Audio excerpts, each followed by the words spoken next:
Hello മക്കൾസ്, നമ്മുടെ Onam exam നമ്മൾ എന്ത് പ്രഡിക്റ്റ് ചെയ്യാൻ പോകുന്നു. നമ്മുടെ ബയോളജിയിൽ നിങ്ങൾ നാളത്തെ ചോദ്യ പേപ്പറിൽ കാണാൻ പോകുന്ന ചോദ്യങ്ങൾ നമ്മൾ പറഞ്ഞുതരാൻ പോവാണ്. ലാസ്റ്റ് വരെ കണ്ടോ. ഇപ്പൊ തന്നെ വീഡിയോ ലൈക്ക് അടിക്കുക, ഫ്രണ്ട്സിനൊക്കെ ഷെയർ ചെയ്തെടുക്കുക. ഒരു ഹാർട്ട് ഇപ്പൊ തന്നെ കമന്റ് ഇട്ട് വെക്കാം. റെഡി? ഞങ്ങൾ നാളെ എന്താ പറയാ അറസ്റ്റിലായാൽ ഉത്തരവാദിയല്ല. അപ്പൊ നമ്മുടെ ഫസ്റ്റ് ചാപ്റ്റർ നമുക്ക് നോക്കാം. പിന്നെ ആദ്യമേ ഞങ്ങൾ പറയാണ്, ഈ ഒരു വീഡിയോയുടെ താഴെ കമന്റ് വരരുത് ഇത് പെല്ലുണ്ടല്ലോ എന്ന്. അതായത് ഇമ്പോർട്ടന്റ് ആയിട്ടുള്ള എല്ലാ ടോപ്പിക്കുകളും പഠിച്ചേ പറ്റൂ. കാരണം എന്താ, 2 പാഠം നമുക്ക് പരീക്ഷയ്ക്ക് ഉള്ളൂ. ടോട്ടൽ മാർക്ക് 40 മാർക്ക് ടോട്ടൽ ഉണ്ട്. ഏകദേശം എല്ലാ ഭാഗം കവർ ചെയ്യുന്ന രീതി ക്വസ്റ്റ്യൻ വരും. പുതിയ പാറ്റേൺ ആണ്, അതുകൊണ്ട് ഡിസ്ക്ലൈമർ പറഞ്ഞു. അതെ, ഓക്കെ. അപ്പൊ നമ്മുടെ ഒന്നാമത്തെ ചാപ്റ്ററിൽ നമുക്ക് വരാൻ പോകുന്ന ടോപ്പിക്കുകൾ ഏതൊക്കെയാണെന്ന് പറഞ്ഞാൽ, ഒന്ന് ബയോമോളിക്യൂള് എന്ന ഭാഗത്ത് നിന്ന് എന്തായാലും ഒരു ഫ്ലോ ചാർട്ട് വരാനുള്ള ചാൻസ് ഉണ്ട്. ദെൻ മെറ്റബോളിസം എന്ന് പറയുന്ന ഭാഗത്ത് നിന്ന് ഒരു ചോദ്യം ഉണ്ടാകും.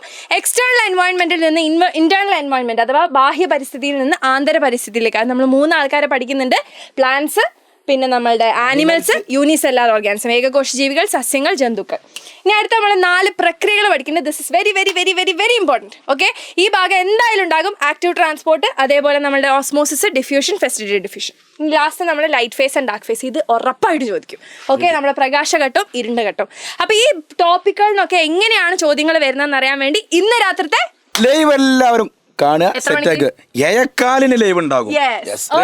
അതോടുകൂടി മക്കളെ രണ്ടാമത്തെ പാഠമാണ് അത്യാവശ്യം ഇമ്പോർട്ടൻറ്റ് വലിയ പാഠമാണ്. രണ്ടാമത്തെ പാഠം എന്ന് പറഞ്ഞാൽ തുടക്കത്തിൽ നിങ്ങൾ നോക്കേണ്ട നമ്മൾ അമീബയിലെയും ഹൈഡ്രയിലെയും പോർഷൻ ഉണ്ടല്ലോ മക്കളെ, അത് നിർബന്ധമായിട്ട് പഠിച്ചു പോകണം. അതുപോലെ തന്നെ നമ്മുടെ ദഹനം എന്ന് പറഞ്ഞാൽ അത്യാവശ്യം വലിയൊരു ടോപ്പിക്കാണ്. അതിൽ തന്നെ മെക്കാനിക്കലി, കെമിക്കലി, യാന്ത്രിക ദഹനവും രാസിക ദഹനവും കൊണ്ട് നല്ലപോലെ നോക്കി സെറ്റാക്കിയിട്ട് പോകണം. പിന്നെ വില്ലസ് ആണ് ഈ ദഹനം കഴിഞ്ഞിട്ടുള്ള വസ്തുക്കൾ നമ്മുടെ ശരീരത്തിലോട്ട് ആഗിരണം ചെയ്യുന്ന അബ്സോർപ്ഷൻ്റെ ഭാഗം, അതും ഇമ്പോർട്ടൻ്റ് ആണ്. അതുപോലെ തന്നെ ആഗിരണം ചെയ്ത ആളുകൾ പോകുന്ന ട്രാൻസ്പോർട്ടേഷൻ്റെ ഒരു ഫ്ലോ ചാർട്ട് നിർബന്ധമായിട്ട് പഠിച്ചു വെക്കാം. എന്തായാലും ചോദിക്കും. പിന്നെ വരാൻ പോകണം എന്താ മക്കളെ, ഹാർട്ടിൻ്റെ സ്ട്രക്ചറും വർക്കും, ഇതും നിർബന്ധമായിട്ട് പഠിച്ചു വെക്കാം. എന്തായാലും ചോദിക്കാൻ പോകുന്ന ഒരു ചോദ്യമാണ് ഹാർട്ടിൻ്റെ ഭാഗത്തു നിന്നുള്ള ചോദ്യം എന്ന് പറഞ്ഞാൽ. പിന്നെ ഹാർട്ടിനെ ബാധിക്കാൻ സാധ്യതയുള്ള ഡിസീസുകൾ, രോഗങ്ങൾ എന്ന് പറയുന്ന 4 ആളുകളുണ്ട്, അതും കൃത്യമായിട്ട് പഠിച്ചു വെക്കുക. ഏറ്റവും അവസാനം എൻ്റെ മക്കൾ പഠിക്കണം ട്രാൻസ്പോർട്ടേഷൻ ഇൻ പ്ലാന്റ്സ്, നമ്മളെ സൈലം ഫ്ലോയും വെച്ചിട്ടുള്ള ട്രാൻസ്പോർട്ടേഷൻ ഇൻ പ്ലാന്റ്സ് എന്നുള്ള ഭാഗം കൂടി പഠിച്ച് കഴിഞ്ഞോട് കൂടിയിട്ട് നമ്മളെ രണ്ടാമത്തെ പാഠം ഫുള്ള് സെറ്റാണ്. ഇതിൻ്റെ അപ്പുറത്തേക്ക് ഒരു ചോദ്യം ഇനി വരാനില്ല എന്നുള്ളതാണ് ഞങ്ങൾ പറയാനുള്ളത്. അപ്പോൾ ശ്രുതി മിസ്, അപ്പോൾ ഈ ഒരു ടോപ്പിക്കുകളിൽ നിന്നൊക്കെയുള്ള പുതിയ പാറ്റേണിലുള്ള ചോദ്യങ്ങളായിരിക്കും ഞങ്ങൾ ഇന്നത്തെ ലൈവിൽ ഡിസ്കസ് ചെയ്യാൻ പോകുന്നത്.